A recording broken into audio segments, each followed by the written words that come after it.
ভোলাতে বিএনপির ঐক্যের বিনষ্টকারী খন্দকার আলামিন, তিনি চাচ্ছে বিএনপি যাতে ঐক্য করতে না পারে, সারা বাংলাদেশ বিশৃঙ্খলার সৃষ্টির মধ্য দিয়ে এগিয়ে যায়। ওনাদের বক্তব্য এরকমই মনে হচ্ছে। প্রিয় ভোলার রাজনীতিবিদরা, আসসালামু আলাইকুম। আজকে আসছি আপনাদের নিয়ে দুটো কথা বলার জন্য। আপনারা মনোযোগ দিয়ে শুনবেন, তারপরে ভালো খারাপ মন্তব্য করবেন। আংশিক কিছু শুনে মন্তব্য করবেন না। আমি আপনাদের পক্ষে বলছি না বিপক্ষে বলছি সেটা আগে শুনবেন। আমি দলের পক্ষে বলছি না বিপক্ষে বলছি সেটাও শুনবেন, তারপরে কমেন্ট করবেন। অযথা অল্প কিছু কথা শুনে কমেন্ট করে মানুষকে বিভ্রান্ত করবেন না। ভোলা এক এ বিএনপির পক্ষ থেকে জোট শরিক দলকে নমিনেশন দেওয়া হয়েছে ব্যারিস্টার আন্দালিব রহমান পার্থকে।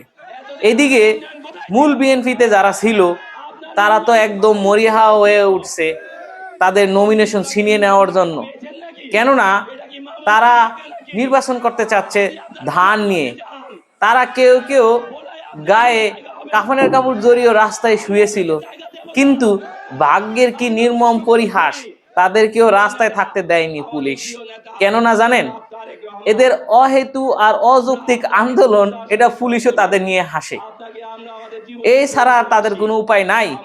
তারা জোট শরিক কি সেটা বুঝে না, তাদের সাথে কোন ভাষায় কথা বলতে হবে সেটা বুঝে না।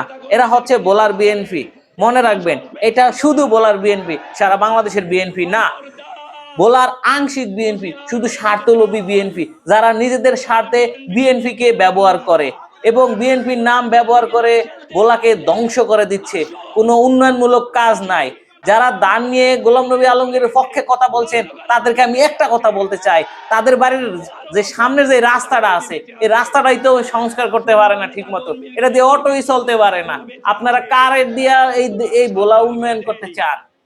আপনাদের তো মাথায় কিছু নাই। ও আছে অবশ্য, ভালো আছে, নিজেরটা আপনারা 16 আনাই বুঝেন। আপনাদের পকেট বাড়ি করার জন্য, আপনারা ভোলাতে টেন্ডারবাজি করার জন্য, আমরা ভোলায় অটো এবং টেম্পো স্ট্যান্ডে চাঁদাবাজি করার জন্য আপনাদের এই ব্রেন ভালো আছে। আপনাদের টাকা পয়সা এখান থেকে আপনারা খাইবেন, ওখানে কেউ হাতও দিতে দিবেন না। তারপরে ভোলার যেই নদী থেকে বালু উত্তোলন, এগুলা তো পুরাই আপনারা দল করে নিয়েছেন। এখন দেখেন ব্যারিস্টার আন্দালিব রহমান পার্থ সেখান থেকে এমপি হইলে আপনারা সেগুলো আর পাইবেন না। এখন আপনাদের মাথা পুরাই খারাপ হয়ে গেছে। আমি যদি আপনাদের সাথে মিথ্যা কথা বলে থাকি, তাহলে আপনারা দীর্ঘদিনের যেই পরিষদে কার নামে কি কি কার্ড গেছে, কোথায় গেছে, এগুলা জাস্টিফাই করলে আপনারা বুঝতে পারবেন। সারা বাংলাদেশে 300টা আসন, 300টা আসনের মধ্যে বিএনপি শরিকদের মাত্র 16টা আসন ছাড়ছে। এই সেন্সটা আপনাকে বুঝতে হবে। বিএনপি এমন একটা পরিকল্পনা হাতে নিয়েছে, সবাইকে নিয়ে তাদেরকে দলটা সাজিয়েছে। জোনায়েদ সাকি সমাজসেবক, মান্না একজন সমাজসেবক, বিবি নুরুল হক নূর, যারা সব সময় অনলাইন অ্যাক্টিভিস্ট, তরুণদের আইডল, এদেরকে সব সময় বিভিন্ন ইউনিভার্সিটির শিক্ষার্থীরা মেনে, তাদেরকে কথা শুনে, তাদের ফলো করে, অনুসরণ করে থাকে। এই জন্য বিভিন্ন দিক তারেক রহমান বিবি নুরুল হক নূরকে 2টি আসন দিয়েছেন। এটা আপনাদের বুঝতে হবে যে বিবি নুরুল হক নূরকে টেকনিক্যালি দলে রাখা হয়েছে, সবাইরে জনপ্রিয়তার জন্য দলে রাখা হয় না। কিছু রাজনৈতিক টেকনিক থাকে, এই টেকনিক এর কারণেই এইসব নেতাদের দলে স্থান দেওয়া হয়। আর আপনারা যেখানে স্থানীয় নেতারা আছেন বিএনপির, তারা তাদেরকে যদি সহযোগিতা না করে, তাহলে তারা তাদের যেই গুণগুলো আছে, তাদের মধ্যে যে জিনিসগুলো আছে, সেটা ওই এলাকার মানুষদেরকে এবং সারা বাংলাদেশের মানুষদেরকে তারা কিভাবে দিবে যদি আপনারা সহায়তা না করেন, শুধু আপনারা আপনাদের নিজেদের স্বার্থে। এবার আসেন, ব্যারিস্টার আন্দালিব রহমান পার্থকে কেন দলে বা শরিকে বা জোটে রাখা হয়েছে? ব্যারিস্টার আন্দালিব রহমান এই বাংলাদেশের একজন আইডল, সারা বাংলাদেশের মানুষ তাকে আনাচে কানাচে চিনে। আপনারা সবাই তাকে টকশো নেতা বলেন। এখনকার যুগে আপনাদের যদি সেই সেন্স থাকতো, সেই কমন সেন্স থাকতো, আপনারা এইটাকে নিয়ে কটূক্তি করতেন না। কেননা এখনকার মানুষ সে অনলাইন অ্যাক্টিভিস্টদের কথাই শুনে, আপনাদের মতো গন্ডমূর্খ গরু ছাগলদের কথা কেউ শুনে না। এই যে ধরেন আপনারা আজকে কদিন ধরে ছাগলের মতো সারা ভোলা শহর ব্যা ব্যা ব্যা ব্যা করে মরছেন, আপনার কথা কেউ শুনছে? কিন্তু এই কথাটা যদি ব্যারিস্টার আমদালির রহমান পার্থ অথবা বিপি নুরুল হক নূর বলতো যে আজকে বিএনপির এটা হয়েছে ওইটা হয়েছে, সঙ্গে সঙ্গে এটা ভাইরাল হয়ে যেত এবং বিএনপির প্রায় 30% ভোট কমে যেত সারা বাংলাদেশে। আপনারা তো শুধু গোলার রাজনীতি নিয়ে ব্যস্ত আছেন, শুনে রাখেন, সারা বাংলাদেশে কমন সেন্স নিয়ে কথা বলবেন, একটু ব্রেন নিয়ে চলবেন, তারপরে বুঝবেন আসলে কি হচ্ছে, রাজনীতি কোথায় যাচ্ছে। আপনারা রাজনীতি করেন না, আপনারা আসলে পেট নীতি করেন আর নিজেরটা দেখেন। আমাদের এলাকায় একজন বিএনপির পাতি নেতা রয়েছে, উনি রাস্তা দিয়ে যায় আর কিছু ছেলে ওর সাথে আগে বিভিন্ন মিছিল মিটিং অংশগ্রহণ করতো, তাদেরকে বলে যে তোরা এখন যাস না, যখন পরিষদের চাল টাল আসবো তখন আমি একলাই খামু, তো করে দিব না। অর্থাৎ তারা রাজনীতি করে চালের লোভে, ওই চালের আশায়। আপনারা যারা বোলাতে রাজনীতি করেন, খন্দকার আলামিন ভাই বিভিন্ন বক্তব্যতে জ্বালানোময়ী বক্তব্য দিচ্ছে, আমরা সবাই দান করি, ভোট দিব না গরুর গাড়ি। আমি আপনাকে একটা প্রশ্ন করি ভাই, আপনি কি জোট বুঝেন? মানে জোট কি? আপনার তো সেই সেন্স নাই। আপনারা দেখলে একটু কেমন জানি মাতাল মাতালি মনে হয় কথাবার্তায়। কষ্ট নেবেন না, এই কথাটা আমি বলি না, সবাই বলে। আপনি যেভাবে সেন্সলেস কথা বলছেন। জোটে যারা আছে বর্তমানের আইন অনুসারে, সংবিধান অনুসারে জোট থেকে নির্বাচন করলে তার মার্কা নিয়ে নির্বাচন করতে হবে, আর যদি সে জোট ত্যাগ করে আসে তখন তাকে দান নিয়ে নির্বাচন করতে হবে। এখন বিএনপি ব্যারিস্টার আমদালির রহমান পার্থকে বোলাতে ধান নিয়ে নির্বাচন করতে বলছিল, সে করে নাই, সে বলছে না আমি জোট থেকে করব, সে এখন গরুর গাড়ি মার্কা নিয়ে করবে।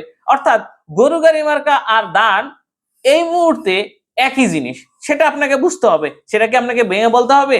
আর আপনি সবকিছুই রাজনীতি ইস্যু তৈরি করতে চান। আপনি এই রাজনীতিতে শিশু, আপনি যেভাবে বক্তব্য দেন এগুলো এখন সেকেল হয়ে গেছে, অর্থাৎ পুরনো হয়ে গেছে। আপনি পাগল, আপনি সাইকো। এই আন্দোলনে যারা নেতৃত্ব দিচ্ছে বোলাতে গুটি কয়েক, মানে সব মিলে 200 লোক হবে।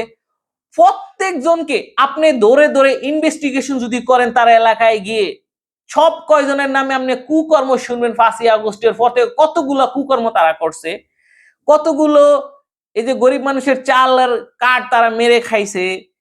তারপরে এই বোলাতে যারা সিনিয়র আছে, এই আন্দোলনে যারা সিনিয়র নেতৃবৃন্দ আছে, তাদের বিরুদ্ধে যদি আপনি তদন্ত করেন, প্রত্যেক জনের মধ্যে আপনি দেখবেন অনেক অনেক দুর্নীতি আছে, টেন্ডার বই আছে। এমনকি শোনা যাচ্ছে যে তারা মাদকের যেই লোকগুলো আছে যারা মাদকের বাণিজ্য করে তাদেরকে শেল্টার দিচ্ছে, এগুলো শোনা যাচ্ছে। আমি দীর্ঘ 12 দিন ঢাকায় ছিলাম, সরি ভোলাতে ছিলাম, এবং আনাসে কানাসে ঘুরে এই তথ্যগুলো আমি জানছি। কিন্তু কেউ তো তাদেরকে প্রকাশ্যে বলে না, এই কারণে তাদের অনেক অহংকার।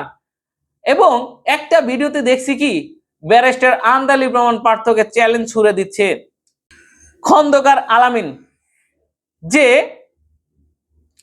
আপনি গরুর গাড়ি মার্কা নিয়ে নির্বাচন করবেন, আমরা দান নিয়ে নির্বাচন করব, দেখা যাবে কে জয়ী হয়। কিন্তু এই খন্দকার আলামিন ভাই সেটা বুঝতেছে না যে দান যেই মার্কা, এটা তারেক রহমানের মার্কা, বেগম জিয়ার মার্কা এবং তারেক রহমানের মার্কা। এটা আপনাদের মার্কা না, এটা গোলাম নবী আলমগীরের মার্কা না। আপনারা যদি কাউকে চ্যালেঞ্জ করতে হয় তাহলে আপনারা আপনাদের নিজস্ব মার্কা নিয়ে চ্যালেঞ্জ করবেন, দান নিয়ে না। আর ব্যারিস্টার আমদালির রহমান ইজ এ ব্র্যান্ড। আপনারা যদি দুইজনের চ্যালেঞ্জ করতে হন তাহলে দুইজনে আলাদা আলাদা মার্কা নিয়ে চ্যালেঞ্জ করেন। কোন দলের মার্কা নিয়ে চ্যালেঞ্জ করলে লাভ কি, সেটা তো পাগলও জানে। মানুষ যদি দানে ভোট দেয় সেটা গোলাম নবী আলমগীরকে দেখে দানে ভোট দেয় না, সেটা তারেক রহমানকে দেখে দানে ভোট দেয়, জিয়াউর রহমানের আদর্শ মেনে দানে ভোট দেয়, খালেদা জিয়াকে মেনে দানে ভোট দেয়, গোলাম নবী আলমগীরকে দেখে দানে ভোট দেয় না। আপনাদের যদি চ্যালেঞ্জ দেওয়ার হয় আপনারা ভিন্ন মার্কা নিয়ে সামনে এসে দাঁড়ান, পারলে আপনাদের কত বড় জনপ্রিয়তা আছে তখন দেখা যাবে। আপনারা বিএনপি করেন না, আপনারা হচ্ছেন বিএনপি নামে মুখোশধারী শয়তান।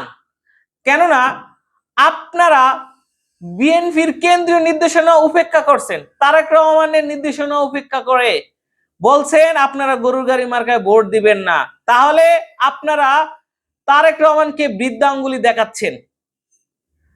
এর মানে কি আপনারা বিএনপি করছেন? যে একজন দলীয় চেয়ারম্যানকে বৃদ্ধাঙ্গুল দেখায়, তার আদর্শে সেটা যায় না। আপনারা প্রকাশ্যেই বলেন যে আপনারা বিএনপি করেন না।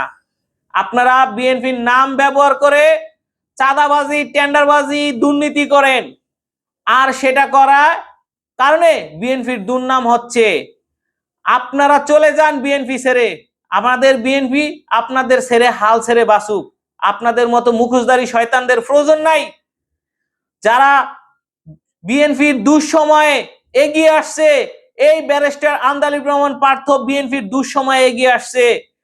যখন সারা বাংলাদেশকে ক্র্যাকডাউন করে রেখেছে শেখ হাসিনা দীর্ঘ 17 বছর, কেউ কোনো কথা বলতে পারে নাই।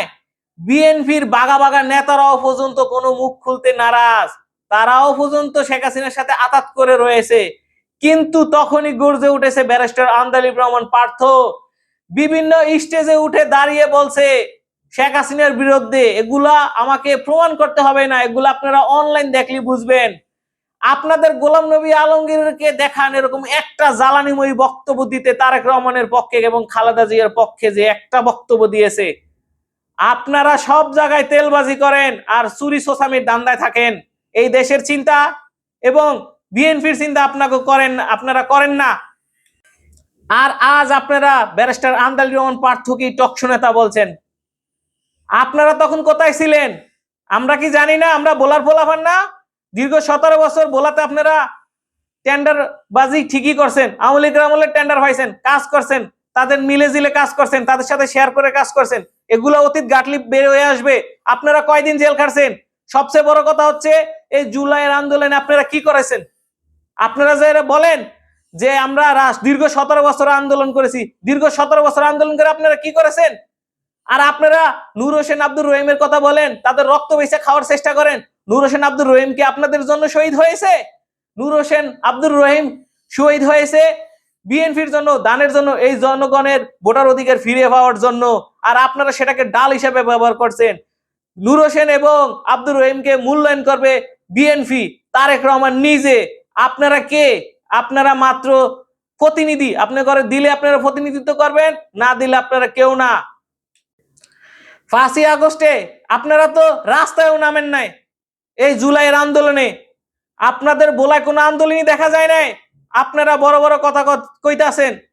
এই যে রাইসেলা মিয়ার ছেলে কিছুদিন বের হয়েছিল, তারপরে শেষে দিয়া তাও আবার তাকেও রাস্তায় দেখা যায় নাই।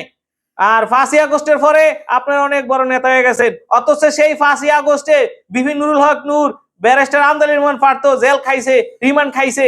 এগুলা তো আপনারা তোয়াক্কাই করেন না। আর আপনারা গলা ফাটান টকশো নেতা।